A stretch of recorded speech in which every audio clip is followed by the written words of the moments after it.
Hello my family, तो कैसे हैं आप सब। आज मेरे दिन की शुरुआत हुई कुछ ढीली ढाली सी, क्योंकि मेरा हेडेक बहुत ज़्यादा था। चलो फिर भी मैंने मेडिसिन ली, रेस्ट किया और फटाफट से अपना नाश्ता ख़त्म किया बना के। और ये मैंने खाया नाश्ता। फिर मैं गई किचन में, देखा तो कोई सब्ज़ी समझ नहीं आई, इसलिए दूध पड़ा था, उसी का पनीर बना लिया। पर अब प्याज टमाटर भी ख़त्म थे, फिर वो लेने पहुँची मैं प्याज टमाटर सब्ज़ी मंडी।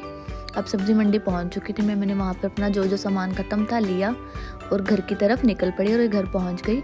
फिर घर आकर मैंने तैयारी शुरू कर दी सब्ज़ी बनाने की, क्योंकि टाइम हो रहा था सब्ज़ी बनाने का और आज थोड़ी सी लेट हो गई थी सब्ज़ी बनाने में। मैं ये लीजिए जो सामान था भर दिया और ये तैयारी शुरू कर दी थी मैंने सब्ज़ी की।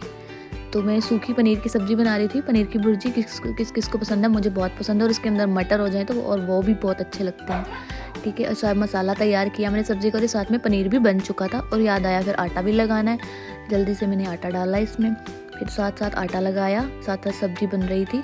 अभी आटा लग चुका था और फिर इसको थोड़ा सा रेस्ट पे रखा और फिर इसकी रोटियां बनानी स्टार्ट कर दी, क्योंकि पापा को भी लंच भेजना होता है।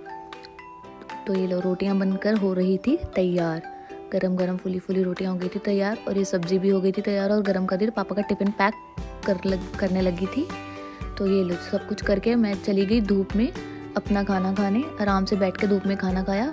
फिर मुझे जाना था स्टूडियो, क्योंकि अपॉइंटमेंट थी क्लाइंट के साथ, क्योंकि उन्होंने मिलने आना था अपनी बुकिंग्स के लिए। फिर मैं लो जी अभी हो गई थी तैयार जाने के लिए। अब मैं घर से निकल चुकी थी स्टूडियो की तरफ। अब मैं पहुंच गई स्टूडियो, तो क्लाइंट्स के आने से पहले ही पहुंच चुकी थी मैं। फिर वहां जाके मैंने थोड़ा सा फ्री टाइम में वीडियोस बनाई। अब मैं आ गई थी घर की तरफ। अब ये घर आई तो इन्होंने फिर से मेरा वेलकम किया। अब मुझे लगी थी भूख, मैं अपने सिस्टर के साथ गई मोमोज़ खाने। जो ये अम्बाला वाले देख रहे हैं, ये पता ही है आपको, स्पेशल नेपाली मोमोज़ कितने यम्मी होते हैं। फिर हमने वहाँ सामने से नूडल्स लिए और फिर हमने खाई ये चाट, शंभू की स्पेशल मसालेदार चाट। ये बहुत यम्मी होती है, अम्बाला वाले ज़रूर ट्राई करना। फिर हमने आके घर पे खाई चाट। फिर मैंने बनाई रात की सब्ज़ी फटाफट से। और ये लो जी आज का ब्लॉग इसी के साथ एंड करते हैं। Thank you for watching.